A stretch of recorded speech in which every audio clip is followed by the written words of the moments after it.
Those who live today remember those who do not. Those who know freedom remember today those who gave up life for freedom. And in our memories, in our hearts, we hold them close to us still. They are what we can only aspire to be, the epitome of human love, to lay down one's life so that others might live. Memorial Day means something different to everyone. For many, it signifies the beginning of summer, barbecues, parties, and discount sales. Yet other people choose to celebrate Memorial Day by honoring all veterans, by thanking everybody for their service and remembering living and dead. You know, neither of these is really what Memorial Day was designed for. With all the distractions, it can be easy to forget the holiday's real purpose: honoring American servicemen and women who died in combat. Yeah, I guess Memorial Day is different for everybody.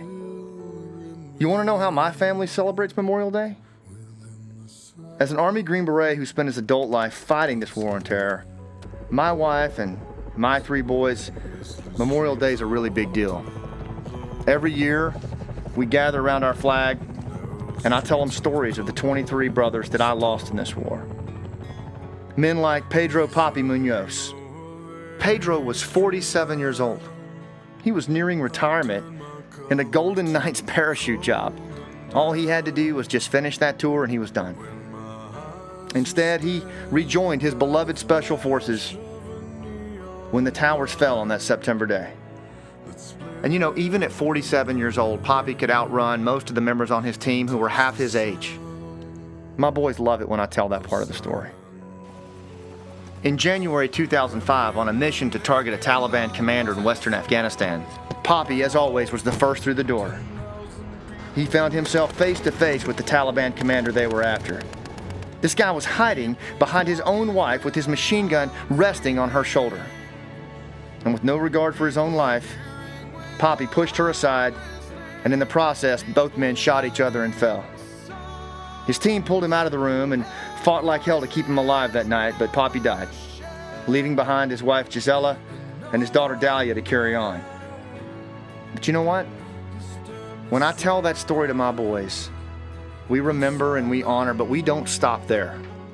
We ask ourselves, what can we learn from the selfless sacrifice of men like Papi?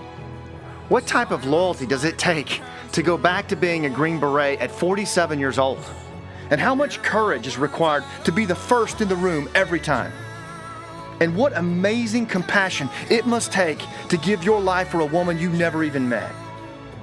Yeah, I don't have a problem with the parties on this day and the discount sales. But can we take a few minutes to remember, a few minutes to honor, and most importantly, to recommit ourselves to a better country, to a better family, to a better community? That's what this day means to me. What does it mean to you? To the neon god.